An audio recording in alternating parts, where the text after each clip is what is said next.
හොඳයි. දැන් අද කාලේ ඉස්සර වගේ නෙමෙයි. සාමාන්‍යයෙන් ඉස්සර අපි ටීවී එක දකින්නේ මොනවා හරි මාතෘකාවක් ගැන, විශේෂයෙන් ජීවිතය සම්බන්ධ ප්‍රධාන ගැටලුවක් ගැන ඇවිල්ලා කතා කරන්නේ විද්වතෙක්, ප්‍රසිද්ධ මිනිස්සෙක්, ආචාර්යවරයෙක්, මහාචාර්යවරයෙක් ඇවිල්ලා තමයි ඉස්සර අදහස් බෙදාගන්නේ. නමුත් අද කාලේ ඕන මිනිස්සෙක්ට තමන්ගේ අදහස එළියට දාන්න පුළුවන් මාධ්‍ය තියෙනවා. සමාජ මාධ්‍ය කියලා කියන්නේ ඕන මිනිස්සෙක්ට වේදිකාවක් දීලා තියෙනවා තමන්ගේ අදහස ප්‍රකාශ කරන්න. ඒ නිසා අපි ඉස්සර කාලෙට වඩා මිනිස්සු බහුතරයක් මේ කාලේ මොනවද අර කියන්නේ ට්‍රෙන්ඩ් එක කියලා එහෙම නැත්නම් රැල්ල මොකක්ද කියලා දැනගන්න අපහසු නැහැ. අපි දන්නවා අද කාලේ ඉන්න නූතන පරම්පරාව වැඩියෙන් නැඹුරු මොනවටද?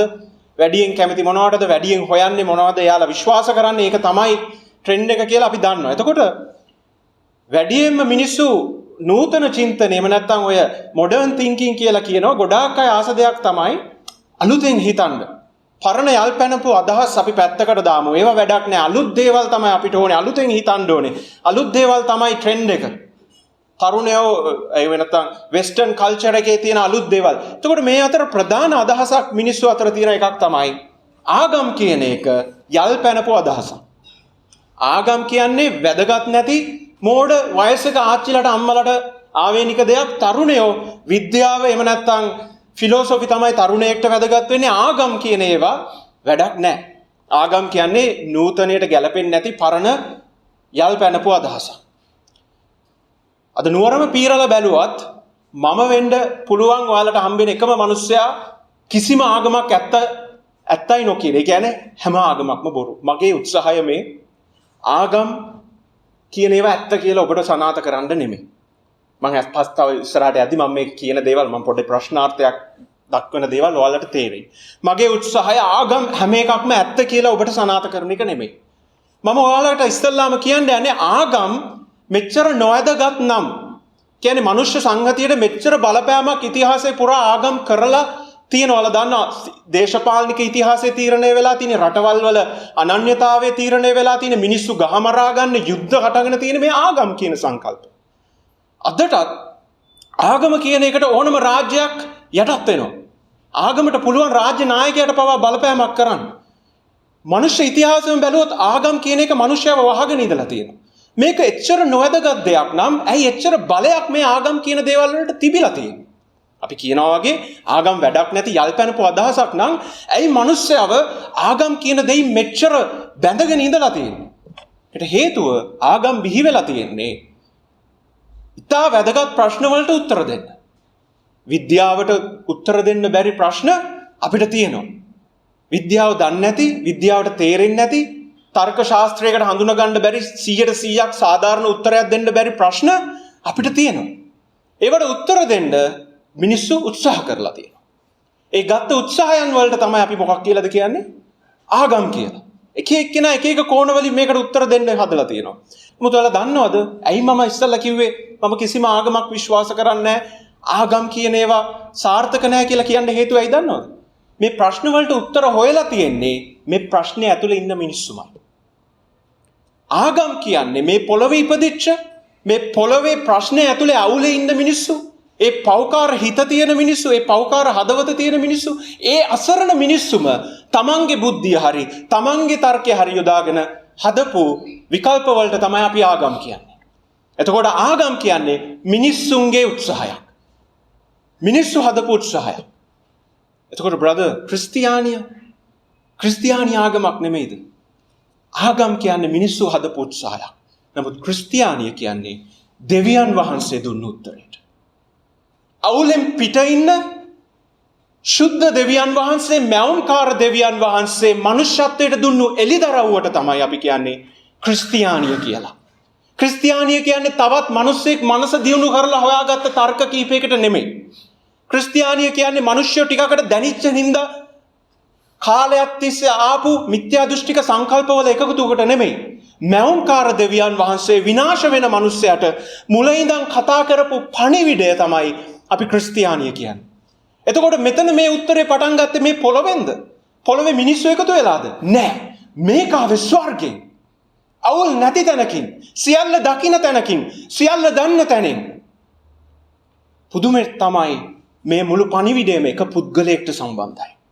මේ මුළු උත්තරේම එක පුද්ගලයෙක් කේන්ද්‍රගත වෙලයි දෙවියන් වහන්සේ දුන්නේ. කවුද ඒ පුද්ගලයා? අද දවසේ දේශනාව ඉවරෙද්දී අපි දැනගන්න යනවා. එතකොට මිත්‍රවරුනි, හැම ආගමක්ම බිහි වෙන්න ප්‍රධාන ප්‍රශ්න ගොඩක් තියෙනවා. ඒවට සාධාරණව මනුස්ස ඇහැට පේන උත්තර ඒවා දීලා තියෙනවා. නමුත් ඒකකටවත් බෑ ඇත්ත විකල්පය ඔබට දෙන්න. ඇයි? ඒවා ඔක්කොම මොකද ප්‍රශ්නෙක ඉන්න මිනිස්සෙට හදන්න පුළුවන් තවත් ප්‍රශ්නයක් විතරයි. අවුලේ ගැට ගැහිලා ඉන්න මිනිහෙට තවත් ඕක ගැට ගහනවා ඇරෙන්න ලියන්න බෑ.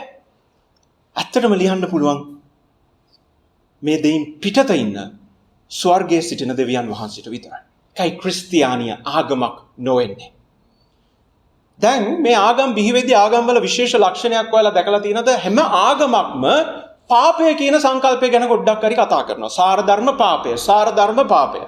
ඇයි මිනිස්සු පාපය ගැන මෙච්චර කතා කරන්නේ? සමහර විටයි පාපය කියලා තියෙන දේවලුත් අපිට මේ සිස්ටම් එකෙන් උගන්වපු ඒවා. අපිට දාපු පොඩි කාලේ ඉඳලා බොරු කියන්න එපා කියලා දාපු හින්දායි අපි බොරුවක් කියද්දී අපේ හිතට දැනෙන්නේ. නමුත් පොඩි දරුවෙක් Tamanට අයිති නැති දෙයක් හඳගෙන අවුරුදු 2ක ළමෙක් අරගෙන ගිහිල්ලා මේසේ එහා පැත්තේ හැංගෙන්නේ අපි කියලා දීපු හින්දාද?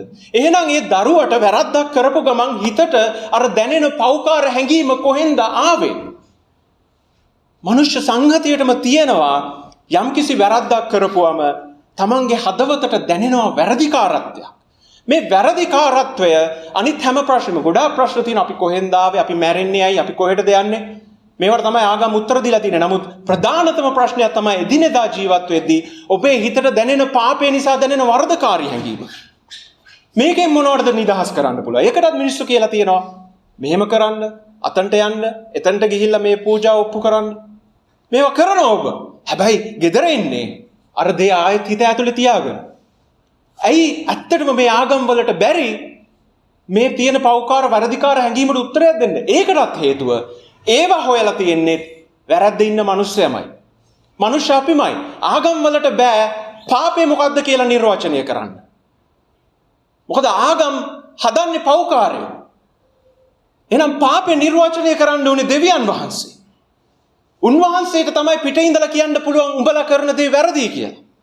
එහෙනම් ක්‍රිස්තියානියේ තියෙන උත්තරේ විතරක් නෙමෙයි. ප්‍රශ්නේ මොකක්ද කියලා හරියට කියන්නේ කවුද? දෙවියන් වහන්සේ. සුභාරංචිය විතරක් නෙමෙයි අසුභාරංචිය කියන්නේ කවුද? දෙවියන් වහන්සේ. ඒ නිසා තමයි බයිබලය තුල එලිදරව් කරන පාපය මොකක්ද? දෙවියන් වහන්සේට විරුද්ධ වීම.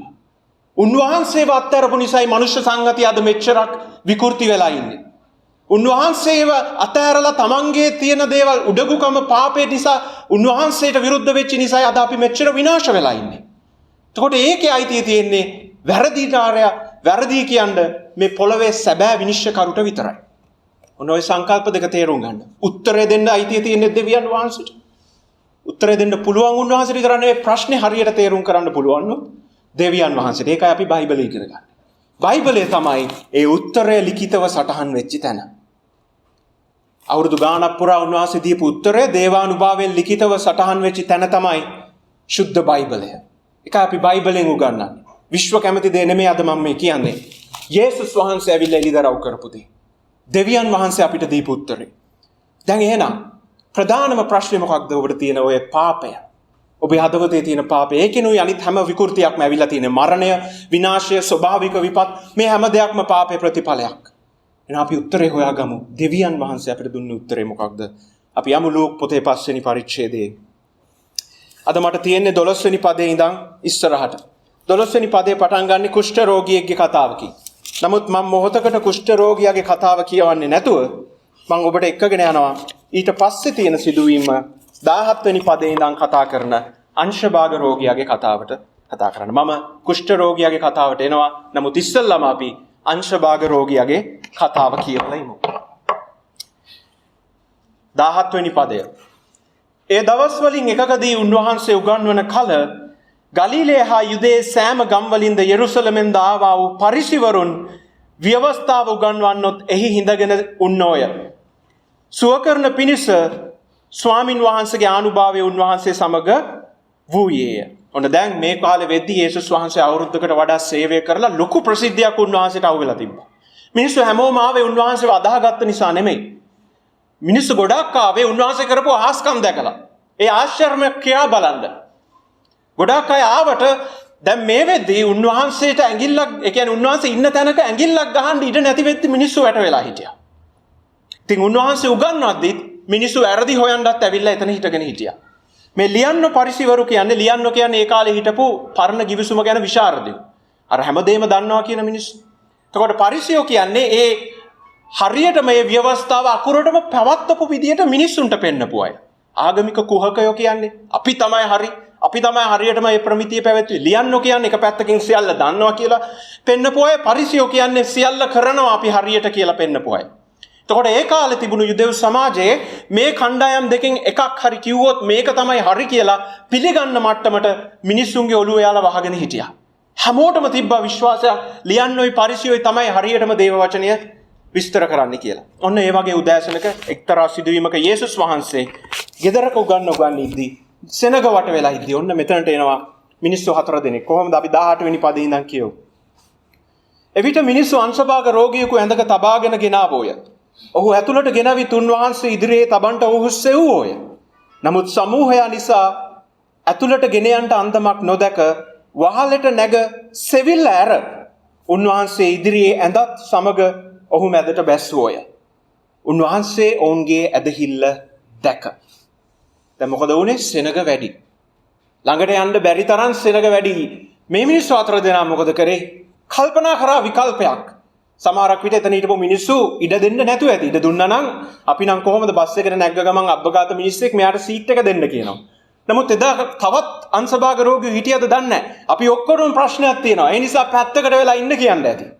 ඉතින් කොහොම හරි මේ මිනිස්සු 4 දෙනා යේසුස් වහන්සේ ගාවට මේ අංශභාග රෝගියව අරගෙන යන්න ක්‍රමයක් කල්පනා කරා. ඔවුන් ආදරය කරපු මිනිස්සෙක්ව වෙන්න ඇති. කොහොම හරි මේ 4 දෙනා එක්කගෙන යද්දි පුත්තු 4 දෙනා තාත්තව එක්කන් ආවද දන්නේ.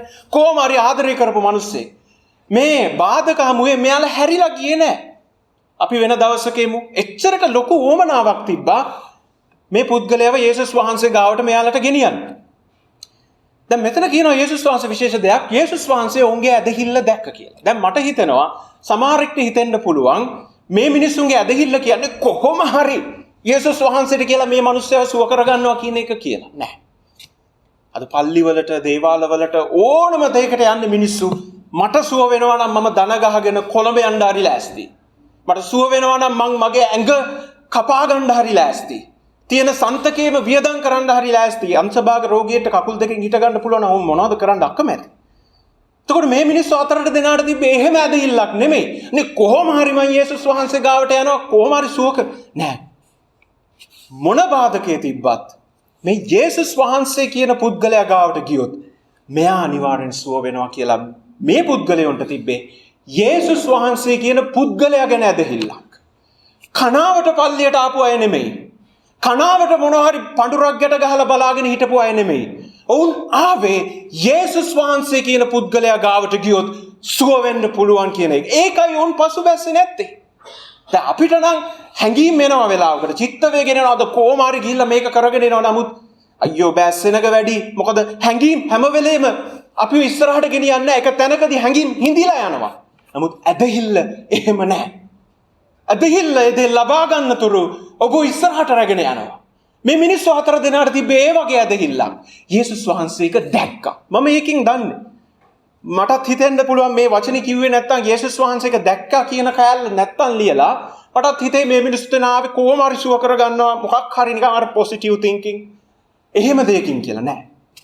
ඔවුන් දන්නවා මේ පුද්ගලයා කවුද. හරියට 100කට මුලාදෑනිය කිව්වේ ඔබ එන්න වටින්නේ නෑ. වචනයක් කියන්න ඔබගේ වචනේ සෑහි. අර ලේමහා රෝගිය තියෙන ස්ත්‍රී හිතුවේ රෙද්දට අත තිබ්බත් ඇති මේ පුද්ගලයා බලවත්. ඒතොර මේ මිනිස්සු 4 දෙනාට තිබ්බේ පුද්ගලයා ගැන විශ්වාසය. පුද්ගලයා ගැන ඇදහිල්ල. ආදරණීය අම්මේ තාත්තේ දරුවනි යේසුස් වහන්සේව අදහනවා කියන්නේ ඔහේ මොනවා හරි වෙයි කියලා එන එක නෙමෙයි. පුද්ගලයාව හොයාගෙන එන එකට. පුද්ගලයාගේ බලය හොයන එකට. පුද්ගලයාවයි ඔබට හම්බ වෙන්න ඕනේ. පොසිටිව් තින්කින් නෙමෙයි. හැඟීම් තියනව නැති වෙනවා. නමුත් ඒ පුද්ගලයා හම්බුන කෙනා මොනතරම් හැඟීම් සිඳිලා ගියත් උන්වහන්සේක ඉන්නවා. එතකොට මේ 4 දෙනාගේ යේසුස් වහන්සේ මේක දැක්ක මේ ඇදහිල්ල. මේ ඇදහිල්ල දැකලා යේසුස් වහන්සේ කරන්නේ හරි පුදුම වැඩක්. උන්වහන්සේ දැක්ක ගමන් සමහරක් වෙලාවට සුව කරනවා. නමුත් මෙතන උන්වහන්සේම කරේ නැහැ. උන්වහන්සේ මොනවද දන්නවද කරේ බලන්න. 20 වෙනි පදේ අගභාගයට ඇදී උන්වහන්සේ කියනවා දැන් උන්වහන්සේ අර 4 දෙනාගේ ඇදහිල්ල දැකලා අර අංශභාග රෝගියාට කියනවා මිනිස්සය නුඹේ පව් නුඹට කමා කරන ලද්දේ. මොකක්ද මේ? සුව වෙන්න නෙමෙයි කියන්නේ නුඹේ පව් නුඹට කමා කරන ලද්දේ. දැන් මේක අහගෙන ඉන්න අර විශාරද කණ්ඩායම් දෙක. විශාරද කුහක කණ්ඩායම් දෙක බලාගෙන ඉඳලා උන් කියනවා එවිට ලියන්නෝද පරිසිවරුද දෙවියන් වහන්සේට අපහාස වචන මොහු කියනවා. පව් කමා කරන්න දෙවියන් වහන්සේට මිස වෙන කාටද පුළුවන් යයි කල්පනා කරන්න පටන් ගත්තා. කටින් කිව්වේ නෑ. මෙයාලා හිතුවා මෙන්න මේ මෙයාලා ඉස්සරහා හිටගෙන ඉන්න ඇටලේ මස් නහර තියෙන මේ යේසුස් කියන පුද්ගලයා කියනවා පව් කමා කරනවා කියලා. මෙයාට කොහෙන්ද එහෙම අයිතියක්? එහෙම අයිතියක් තියෙන්නේ දෙවියන් වහන්සේට විතරයි කියලා මේ මිනිස්සු හිතුවා. මේ මිනිස්සු හිතද්දී යේසුස් වහන්සේ හිත ඔවුන්ගේ දැකලා යේසුස් වහන්සේ උත්තරයක් දෙන ඊට කලින් මේ මිනිස්සු කියපු දේ ඇත්තද කියලා අපි පොඩ්ඩක් බලමු. පව් කමා කරන්න අයිතිය තියෙන්නේ දෙවියන් වහන්සේට විතරද? ඇයි දෙවියන් වහන්සේට විතරක් අයිතිය තියෙන්නේ පව් කමා කරන්න? ඊතරෝනේ පව් කමා කරන්න නම් මේ මුළු ලෝකය ගැනම අයිතියක් දෙවියන් වහන්සේට තියෙන්න ඕනේ. මොකද ඔබ පව් කරන්නේ කාට හරි විරුද්ධව. කාගේ හරි තැනකට විරුද්ධව. මොනවම හරි දෙයක් කඩන එකට තමයි ඔබ පව් කරනවා කියන්නේ. ඔබ ආයතනයකට ගිහිල්ලා ඔබ ආයතනයේ තියෙන දෙයක් හොරකම් කරොත් ආයතනයේ පිට කෙනෙක්ට ඇවිල්ලා කියන්න පුළුවන්ද? ඔක ගණන් ගන්න එපා ඒක සමාව දෙන්න. ඒක අයිතිය තියෙන්නේ කාටද? ආයතනයේ අයිතිකාරයාට. එතකොට මේ පොළොවේ පව් කමා කරන්න අයිතිය තියෙන්නේ පොළොවේ මැවුම් කරුට. වෙන කාටවත් තියනවද? ගස් වලට තියනවද? ගඟක ගිහිල්ලා එබිලා හිටියට ඔබට පව් කමාව ලැබෙයිද? නැහැ. අයිතිකරුට විතරයි කමා කරන්න අයිතිය තියෙන්නේ. ඒ විතරක් නෙමෙයි. පව් කමා කරනවා නම් මේ පුද්ගලයා කරපු දේ දකින්න ඕනේ. කරපු ඉන්ටෙන්ෂන් එක. එහෙම නැත්නම් ඔහු මොන අදහසකින්ද මේක කරේ කියලා දැනගන්න ඕනේ. ඔහු කොච්චර පව් කරලා තියනවද කියලා දැනගන්න ඕනේ. කොටින්ම කියනවා නම් මේ පුද්ගලයාගේ මුළු මනුස්ස ඉතිහාසයම දැනගෙන ඉන්න ඕනේ. නේද? ඒකනේ අපේ උසාවියකට ගියපුවම සාක්ෂි අහන්නේ විනිශ්චයකරු නිකන් හිතෙනවා මේ පළියට උත්තර එයා තීන්දුවක් දෙනවද? නැහැ. කො සාක්ෂි? ඇහිඳුරු සාක්ෂි තියනවද? මොනවද විත්තිකරු කියන්නේ? මොනවද සාක්ෂිකාරයෝ කියන්නේ? ඇයි එයාට මේ තීන්දුව දෙන්න එයා සියල්ල දැනගෙන ඉන්න ඕනේ. එහෙනම් මිනිස්සෙක්ගේ පව් කමා කරන්නේ පව්කාරය කරපු පව් අකුරක් නෑර දශමයක් නෑර අංග චලන වලින් කරපු පාපේ පවා දන්න පුද්ගලයෙක් වෙන්න ඕනේ. එහෙනම් දෙවියන් වහන්සේට විතරයි ඒ දේ කරන්න පුළුවන්. තුන්වෙනියට පව් කමා කරලා බෑ යුක්තිය අමතක කරලා. නේද? උදාහරණයක් විදිහට හරි ඕක ගණන් ගන්න එපා මිනිහන් මැරුවද ඕක කමක් නෑ තව කවුරු හරි ගිහින් එහෙම බෑ. පව් කමා කරන ගමන් ඒක සාධාරණ වෙන්න ඕනේ. නේද? අපි ගිහිල්ලා අද කාට හරි කියනවා මෙයා මගේ හොරකම් කරා බඩු. අයි මං එයාව අඳුරනවා. ඔන්න ඔය ගිය දෙන් ඕක ගණන් ගන්න එපා කියලා විනිශ්චයකාරයෙක්ට කියන්න පුළුවන්ද? බෑ. යුක්තිය තියෙන්න ඕනේ. බයිබලයේ කියන උන්වහන්සේ ධර්මිෂ්ඨ විනිශ්චයකාරයෙක්. ඔබට තේරෙනවද? එහෙනම් කාටද අයිතිය තියෙන්නේ? දෙවියන් වහන්සේට විතරයි. ඒක ගැන කතා දෙකක් නෑ ලියන්න පරිස්සයෝ හරි. නමුත් ප්‍රශ්නේ යේසුස් වහන්සේයි ඒක කරන්නේ. ඒ මිනිස්සුන්ට තිබ්බ ප්‍රශ්නේ ඒක. ඇයි මේ ඇටලේ මස් නහර තියෙන යෝසෙෆ්ගේ පුතා මරියාගේ පුතා ඒක කරන්නේ? මිත්‍රවරුනි යේසුස් වහන්සේ කියන්නේ මං කිව්වා වගේ යෝසෙෆ්ගේ පුතා නෙමෙයි. උන්වහන්සේ පොළොවෙන් ආපු තවත් එක ආගමික වතුරුවෙන් නෙමෙයි. උන්වහන්සේ ස්වර්ගයේ සදාකාලිකව වැඩ සිටපු දෙවියන් වහන්සේගේ පුත්‍රයා. උන්වහන්සේ මාංශවත් වුණා යේසුස් වහන්සේ නමින්. ඒ නිසා මේ තනන් වහන්සේට පුළුවන් පව්කමා කරන්න. මොකද උන්වහන්සේ දෙවියන් වහන්සේ. යේසුස් වහන්සේ උන් කියපු වචන තර්ක කරේ නෑ. ඒක ඇත්ත. නමුත් උඹලට පේන්නේ නැත්තේ මමයි ඒ දෙවියන් වහන්සේ කියලා. මමයි ඒ තනන් වහන්සේ. දෙවියන් වහන්සේට විතරයි පව්කමා කරන්න අයිතිය තියෙන්නේ. නමුත් අදහගන්නේ නැද්ද මමයි දැන් මේ උඹලා ඉස්සරහා මාංශවත් වෙලා ඉන්නේ. උඹලා මවපු උඹලා විනිශ්චය කරන්න අයිතිය තියෙන උඹලට කමාව කරන්න පුළුවන් තනන් වහන්සේ තමයි දැන් මේ ඕන් ඉස්සරහා ඉදිරියේ. මේ මිනිස්සු විශ්වාස කරේ නැහැ. මේ මිනිස්සු විශ්වාස කරේ නැහැ. මොකද පව්කමා කරා කියලා කාට කියන්න බැරිද නේද?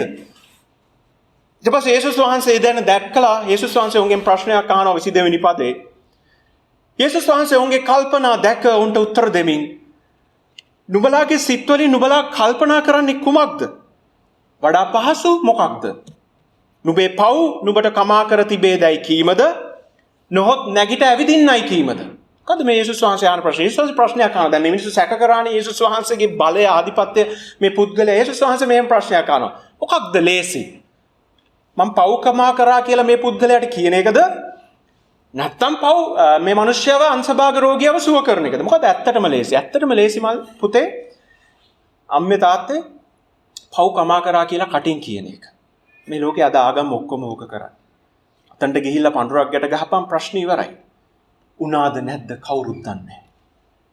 අර ගගේ ගිහිල්ලා නාලා ගිලිලා වරෙන් ප්‍රශ්න ඉවරයි. වෘද්ධකට සැරයක්. උනාද නැද්ද කවුරුත් දන්නේ නැහැ. අර මිනිස්සයාට ගිහිල්ලා පාපොච්චාරණය කරපන් ප්‍රශ්න ඉවරයි. ඔය ජපමාලේ මතුරපන් ප්‍රශ්න ඉවරයි. අර ගහට ගිහිල්ලා වතුර කලපන් ප්‍රශ්න ඉවරයි. නමුත් ෂුවර්ද? කවුරුත් දන්නේ නැහැ. එතකොට යේසුස් වහන්සේටත් සරලවම කියන්න තිබ්බා මේ පව් කමා කරා. කවුරුත් දන්නේ නැහැ ඒක ඇත්තටම උනාද නැද්ද කියලා. මේ මිනිස්සුන්ට තිබ්බේ සැකේ. නමුත් යේසුස් වහන්සේ ඔන්න දැන් ඔවුන්ගේ ඇස් දෙකට පේන දෙයක් කරන්න යනවා. මොකද උන්වහන්සේ කරේ? නමුත් පොළවේදී පව් කමා කරන්න මනුෂ්‍ය පුත්‍රයාට බලය තිබෙන බව නුඹලා දැනගන්නා පිණිසය කියා උන්වහන්සේ අංශභාග රෝගියාට කතා කොට නැගිට ඇඳ රැගෙන නුඹේ ගෙදර යන්නයි කීසේක. කදුනේ අර දේ දැක්කේ නැති දේ කවුරුත් විශ්වාස කරේ නැහැ. නමුත් පේන්න දෙයක් කරා. උන්වහන්සේගේ කටින් වචනයක් එද්දි අර පණ නැති වෙලා තිබුණු කාටිලේජ හය වෙන්න ඇති. පණ නැති කෂේරුකාව කෙලින් වුණා. වැඩ කරපු නැති ස්නායු වැඩ කරන්න ගත්තා. ලේ ගමන් කරපු නැති අස්තිවලට ලේ ගමන් කරා. උන්වහන්සේගේ වචනේ අහපු ගමන් අර අංශභාග රෝගියා කෙලින් හිටගත්තා. එතකොට ඒ වචනේ කියපු තැන උන්වහන්සේට බැරිද පව් කමා කරන්න? ඔන්න ප්‍රශ්නේ. අර මිනිස්සු ඇස් දෙකෙන් දැක්කේද දේ විශ්වාස කරේ නැහැ. නිසා උන්වහන්සේ දෙවණියට පෙන්නවා ඇස් දෙකට පේන හාස්කමක්. ඒ පේන හාස්කම දකිද්දී අදහනවා උන්වහන්සේට පුළුවන් නම් අංශභාග රෝගියව සුව කරන්න. උන්වහන්සේට අනිවාර්යෙන් පුළුවන් පව් කමා කරන්න. මම ඔබෙන් අහන්නේ මිත්‍රවරුනි. උන්වහන්සේට පුළුවන් ද ඔබේ පව් කමා කරන්න? මේ හාස්කම් මේ බයිබලයේ දකින හාස්කම් සියල්ලෙන් උන්වහන්සේ පෙන්වුවේ උන්වහන්සේගේ ආත්මික ලෝකේ කරන විපර්යාසය. උන්වහන්සේ ක්‍රිස්තියානියක් හැදුවේ ලෙඩුන් සුව කරන්න විතරක් නෙමෙයි. අද අපි ඒ සමාජ මාධ්‍යවල දකිනවා වගේ අද ලෙඩ්ඩු සුව කරනවා වට්ටනවා ඒක නෙමෙයි ක්‍රිස්තියානිය. යේසුස් වහන්සේ ලෙඩ්ඩු සුව කරේ. යේසුස් වහන්සේ අංශභාග රෝගියෝ නැගිට්ටුවේ. උන්වහන්සේ වෙන පණිවිඩයක් ඒක ඇතුලේ තිබ්බා. මම තමයි උඹලව ආත්මිකව නැගිට්ටවන ආත්මිකව මරණයෙන් නැගිටවන ආත්මිකව සුව කරන තැනන් වහන්සේ. ඒක පෙන්වන්නයි උන්වහන්සේ ක්‍රියාවෙන් හාස්කම් කරලා පෙන්වුවේ. උන්වහන්සේට සුව කරන්න පුළුවන් ද බැරිද කියන එකේ කිසි සැකයක් නැහැ. කිසි සැකයක් නැහැ. නමුත් මිනිස්සු අවිශ්වාස කරා. මේ තැනන් වහන්සේ කියන වචන ඇත්තද? මෙයාට පුළුවන් ද ඇත්තටම මරණයෙන් නැගිටවන්න? මෙයාට පුළුවන් ද ඇත්තටම මරුණු මිනිස්සුන්ට ජීවනය දෙන්න? උන්වහන්සේ ඇත්තටම මලුන්ගෙන් නැගිටවලා පෙන්නුවා පුළුවන් කියලා. කයි හාස්කම් වල වෙනස. නිසා ඔබ එන්න ඕනේ හාස්කම් බලාපොරොත්තුවෙන් නෙමෙයි. හාස්කම් කරන ස්වාමීන් වහන්සේ ඔබගේ ආත්මයට දෙන වෙනස බලාපොරොත්තුවෙන්. ඒක සදාකාලිකයි අම්මේ තාත්තේ. ඔබේ මේ ශරීරයට සීමා වෙලා නැහැ. මේ පොළොවෙන් සීමා වෙලා නතර වෙන්නේ නැහැ. යේසුස් වහන්සේට ආධිපත්‍ය තියෙනවා. මොකද උන්වහන්සේ තමයි ඒ තැනන් වහන්සේ. නමුත් ප්‍රශ්නයක් තියෙනවා. මොකද්ද ප්‍රශ්නේ? උන්වහන්සේ සමාව දෙන්න පුළුවන්. නමුත් මොන පදනමක් මතද? මම කලින් කිව්වා කෝ යුක්තිය. පාපිස්සේ යටට දාලා අපි කරපු පව් අහන්න පුළුවන්ද ධර්මිෂ්ඨ විනිශ්චයකාරයෙක්ට? මොකද්ද පදනම? අපිව නිදොස්කට නිදහස් කරලා ගෙදර යවන්න. පව් කරේ නැහැ වගේ යන්න කියන්න විනිශ්චයකාරයෙක්ට මොකක්ද තියෙන පදනම? පාපයේ කුලිය මරණය. මොන පදනමක් මතද සුද්ධ විනිශ්චයකාරයෙක් සමාව? ඔන්න ඒකට අපි යමු නැවත වරක් 12 වෙනි පදයට. කුෂ්ඨ රෝගියාගේ සිදුවීම කියවන්න.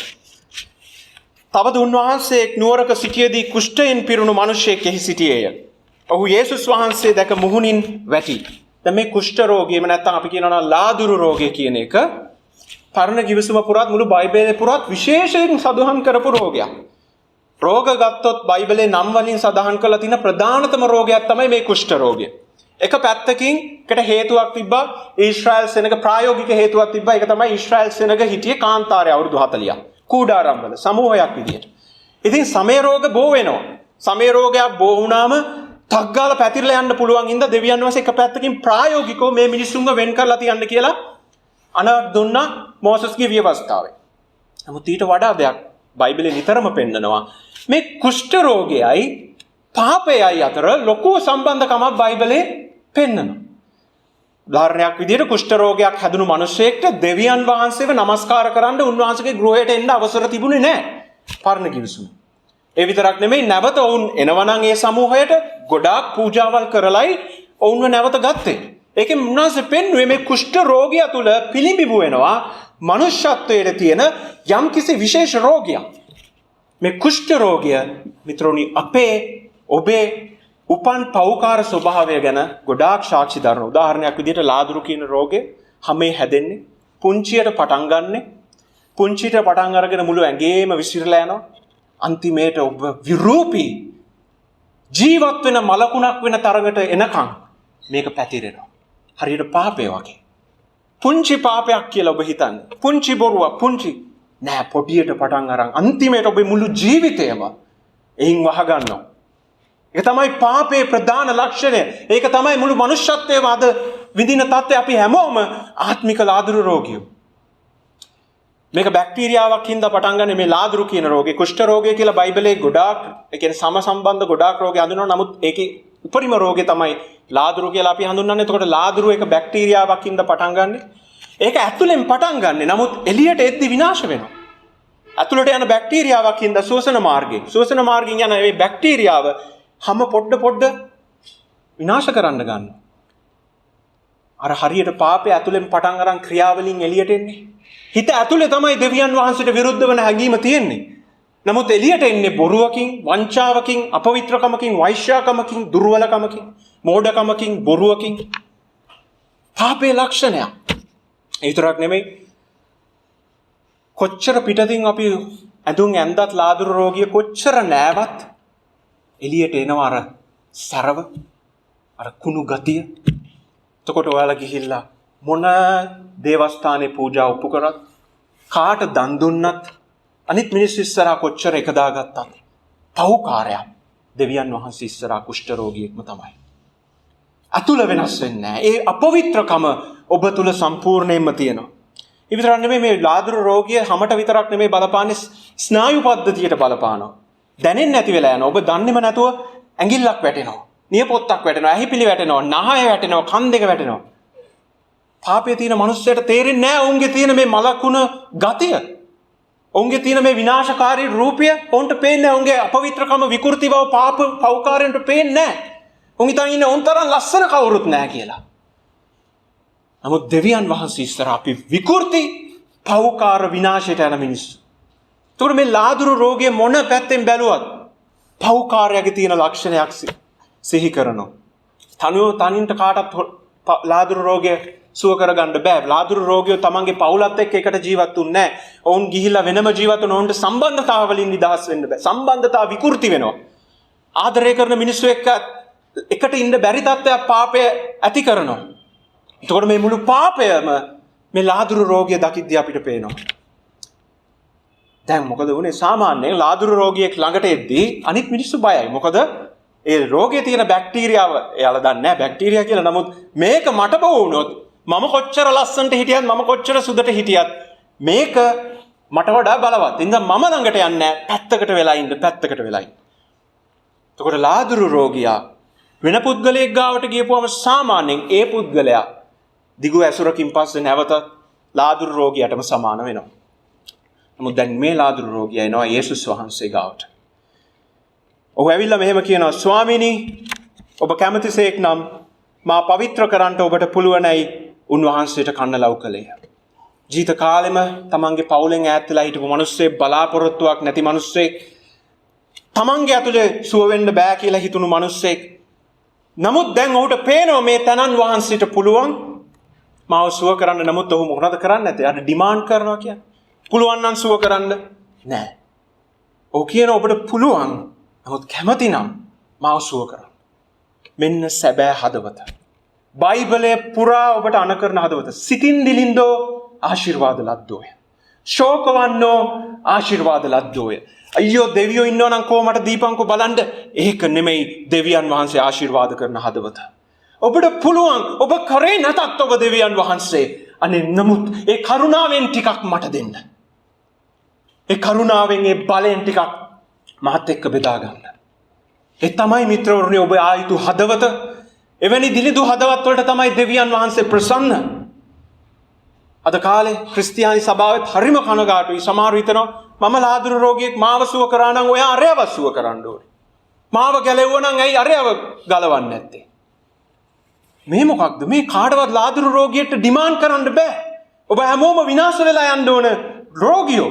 උන්වහන්සේ කැමති මිනිස්සු සුව කරනවා. නමුත් ඒ සුව කරන මිනිස්සයා එන්න ඕන ක්‍රමය මේ ලාදුරු රෝගය අපිට පෙන්වනවා. මිත්‍රවරුනි මේ වගේ හදවතක් ඇතුව එන්න. දුර්වල හදවතකට දෙවියන් වහන්සේ ප්‍රසන්නයි. ඔබ තුල කිසි දෙයක් නැහැ වටිනාකමක්. ඒක ගැන කියන්න බය වෙන්න එපා. ඒක ගැන අඬන්න බය වෙන්න එපා. ඒක ආශිර්වාදලත් තැනක්. මේ ලෝකේ පොහසත්තුන්ට දෙවියන් වහන්සේ නැහැ. මේ පුද්ගලයා ඇවිල්ලා මොකද කරන්නේ? යේසුස් වහන්සේ ගාව මෙහෙම කන්න ලව් කරද්දී යේසුස් වහන්සේ අත දිගු කරනවා. උන්වහන්සේ අල්ලපු ගමන් සාමාන්‍යයෙන් නම් මිනිස්සු බය වුණේ අර මිනිස්සයාගේ තිබ්බ තියෙන රෝගය ඒ පුද්ගලයාටයි කියලා. නමුත් මේක උනේ අනිත් පැත්ත. උන්වහන්සේ අත තියද්දී ඒ පුද්ගලයාගේ තිබුණු කුෂ්ඨය පහ වෙලා ගියා. අලුත් හැමක් ආවා. අර සුද්ධ යේසුස් වහන්සේ තුල තිබුණු ඒ ආනුභාවයෙන් මේ පුද්ගලයා පවිත්‍ර වුණා. සම්පූර්ණයෙන් අනිත් පැත්ත. සම්පූර්ණයෙන් අනිත් පැත්ත. සාමාන්‍යයෙන් අනිත් මිනිස්සෙක් ගාවට ගියා නම් ඔහුට පුළුවන් තවත් පව්කාර. නමුත් මේ සුද්ධ දෙවියන් වහන්සේ ඥානුභාවයෙන් ඒ මිනිස්යාගේ රෝගය නැති වුණා. ඔහුට අලුත් තමක් ආ මිත්‍රවරුනි. යේසුස් වහන්සේ මේ පොළොවට ආපු දවසේ මාවේ ලාදුරු රෝගයකට. ලාදුරු ලෝකයකට. අපි ඔක්කොම ලාදුරු රෝගී. නමුත් යේසුස් වහන්සේ දා කුරුසේ මැරෙද්දී ඒ අපේ ශාපය ගත්තා. ඒ අපේ රෝගේ උන්වහන්සේ ගත්තා. උන්වහන්සේ අපේ තියෙන ඒ දෙවියන් වහන්සේ අප්‍රසන්න කරන දෙවියන් වහන්සේව හමු වෙන්න බැරි නුසුදුසු ස්වභාවයට උන්වහන්සේ දඬුවම ගත්තා. උන්වහන්සේ ඒක අරගෙන මරණය දක්වා ශාපලද්දෙක් වගේ මැරුණා. 1 කොරින්ති 5:21 කියන අපේ උන්වහන්සේ තුල දෙවියන් වහන්සේගේ ධර්මිෂ්ඨකම වන පිණිස පාපයක් නොදත්තා උන්වහන්සේ අප වෙනුවට පාපය වෙන්න දෙවියන් වහන්සේ සැලසූසේක. අපේ ලාදුරු රෝගය යේසුස් වහන්සේ අරගෙන ශාපලද්දෙක් වගේ කුරුසේ මැරුණා. මැරුණු තැනම හිටියද නෑ. දවස් 3කින් නැගිට්ටා. අලුත් ස්වභාවයක් එක්ක, අලුත් ශරීරයක් එක්ක. ඒකෙන් මොකද්ද පෙන්වුවේ? අර රෝගය ඉවරයි. අලුත් බලාපොරොත්තුවක් තියෙනවා. අර ලාදුරු රෝගියොන්ට අලුත් ශරීරයක් තියෙනවා සදාකාලයක් ජීවත් වෙන. ඒ නිසා මිත්‍රෝනි ඔබ ලාදුරු රෝගියෙක් නම් උන්වහන්සේ අත තියපු ගමන් ඔබේ පාපය යේසුස් වහන්සේගේ කුරුසිය තුල අහෝසි වෙනවා. යේසුස් වහන්සේ මලවුන්ගෙන් නැගිට ඒ ධර්මිෂ්ඨකමෙන් උන්වහන්සේ ඔබ ආවරණය කරනවා. ඔබ තවදුරටත් පරණ ලාදුරු රෝගියා නෙමෙයි. යේසුස් වහන්සේ තුල ඔබ පවිත්‍ර මිනිසෙක් ඔබ අදහනවද? මෙන්න සුභාරංචිය. අංශභාග රෝගියාගෙන් යේසුස් වහන්සේ පෙන්වුවේ මට ආධිපත්‍යය තියෙනවා. ලාදුරු රෝගියාගෙන් පෙන්වුවේ මම තමයි ඒ පදනම. මම තමයි උඹලගේ උත්තරය. මට ආධිපත්‍යය තියෙනවා විතරක් නෙමෙයි ඒක කරන්න පදනම මං කුරුසේදී මිලදී ගත්තා. ඒක කරන්න අවශ්‍ය ධර්මිෂ්ඨකම මං උපයා ගත්තා. ඒ නිසා පව්කමාව තියෙන්නේ යේසුස් වහන්සේ තුල විතරයි. මේක තමයි දෙවියන් වහන්සේ අපිට ස්වර්ගයෙන් දීපු පණිවිඩය. මේ තමයි ක්‍රිස්තියානිය. මේ තමයි එකම ඇත්ත. වෙන ආගම් වලින් බෑ, ගංගාවල් වල නාල බෑ, පිළිම වලට බෑ, වෙන කිසිම සම්ප්‍රදායකට බෑ. යේසුස් ක්‍රිස්තුස් වහන්සේට විතරයි පුළුවන් ඔබේ පාපෙන් ඔබව ගලවන්න. පාපෙන් ගැලවුණු මිනිසයා මලවුන්ගෙන් නැගිටින්නේ කවදා හරි අලුත් හැමක් ඇතුව, අලුත් ශරීරයක් ඇතුව. ඒ තමයි උන්වහන්සේගේ රාජ්‍යය. ඒකටයි යේසුස් වහන්සේ ආවේ. ඊට පස්සේ අපිට ලූක් සඳහන් කරන්නේ 27 වෙනි පදේ ඉඳන් මින් පස්සේ උන්වහන්සේ පිටත්ව ගොස් ලෙවි නම් සුංගම් අය කරන්නෙක් සුංගම්පලේ ඉඳගෙන ඉන්නවා දැක මානුව එන්නයි උන්වහන්සේට කීසේක. ඔහු සියල්ල අත්තර නැගිට උන්වහන්සේ අනුව ගියේය. ලෙවි තමාගේ ගෙයි උන්වහන්සේට මහත් මංගල්‍ය කෑමක් සාදා දුන්නේය. සුංගම් අය කරන්නන්ගෙන්ද හා අන්‍යයන්ගෙන්ද මහත් සමූහයක් ඔවුන් සමග කාමට වාඩි වී සිටියෝය. එකල පරිසිවරුද ලියන්නෝද උන්වහන්සේගේ ගෝලයන්ට විරුද්ධව කොඳුරමින් නුඹලා සුංගම් අය කරන්නන්ද පව්කාරයන්ද සමග කන්නේත් බොන්නේත් මක් නිසාදයි කීවෝය. යේසුස් වහන්සේ උන්ට උත්තර දෙමින් රෝගීන්ට මිස නිරෝගීන්ට වේදාගෙන් පළක් නැත. පව්කාරයන් මිස ධර්මිෂ්ඨයන් පසුතැවීමට කැඳවන්නට මම නායමී කීසේක. යේසුස් වහන්සේ ආවා පව්කාර ලෝකයකට. පව්කාරයක ඉඳලා පෙන්නවා මම තමයි විසඳුම. අනිත් මිනිස්සුන්ට ඒක ප්‍රශ්නයක් වුණා. තමන් හොඳයි කියලා හිතන අය, මගේ ආගම ඇති කියලා හිතන අය, මගේ සල්ලි වලින් මාව බේරයි කියලා හිතන අය, මගේ යහපත් ක්‍රියාවලින් මාව විසඳයි කියලා හිතන අයට යේසුස් වහන්සේ නෑ. නමුත් ඔබ පිළිගන්න දවසේදී මම ලාදුරු රෝගියෙක්, මට බලාපොරොත්තුවක් නෑ. මෙහෙම හිටියොත් මට පුළුවන් මේ ලෝකෙත් විනාශ කරන් මාත් විනාශ වෙන්න විතරයි කියලා උන්වහන්සේගේ අභිමුඛයට ගියොත් උන්වහන්සේ ඔබ සුව කරනවා. ඔබ රෝගියෙක්ද ආත්මික? එහෙනම් ඒ වේදා ඔබට. මොකද ඔබ හිතනවා නම් මට එහෙම ලෙඩක් නෑ කියලා. ඔබ ඒ අන්ධකම තුල මැරෙන්න යනවා. නමුත් එදා උන්වහන්සේගේ උදහසට ඔබට මූණ දෙන්න හිතන්නවත් බැරි වේවි. කොච්චර ලස්සන පණිවිඩයක්ද නේ අපේ ස්වාමින් වහන්සේ. උන්වහන්සේ සියල්ල කරා. ඔබට මොනවද කරන්න තියෙන්නේ? මම පිළිගන්නවා ස්වාමිනී. මට ඔබ සෑහි. සමහරක් විට ඔබගේ සමහරු ඇති අවුරුදු ගාණක් මේ මාර්ගය යන්න හැදලා වැටුණා. ඒකට හේතුව ඔබම උත්සාහ කරන එක. ඔබ උත්සාහ කරන්න එපා. උන්වහන්සේට දෙන්නේ බලය. උන්වහන්සේ ගලවලා අතාරින්නේ නැහැ. උන්වහන්සේ ගලවන්නේ අරගෙන යන්න. පොරොන්දු තියෙන උන්වහන්සේ හිතනවද ජීවිතේ දීලා ගලවගත්ත මිනිස්සෙක් මගදී අතාරිය කියලා? නෑ. සදා කාලෙටම ගලවන්නයි උන්වහන්සේ ආවේ. කමදේ ඔබ බලන්න ඔබ තුල ඒ ගැලවීම වෙනවද යථාර්ථයක්ද? ඒ පෞකාරයන් ගලවන්න ආපු යේසුස් වහන්සේගේ උපත තමයි අපි සමරන්නේ. සයිදාට මේ දේ සිහි කරලා එන්න. යේසුස් වහන්සේගේ ගැලවීම පව්කමාව මලවුන්ගේ නැගිටීම අදහන්න නැති ඔබට උපතින් කිසිම වැඩක් නැහැ. මුත ඔබ ඒක අදහනවා නම් ඒ උපත ඔබේ ලොකුම සතුටක්. සියලු දෙනාට ස්වාමීන් වහන්සේ ආශිර්වාද කරනවා.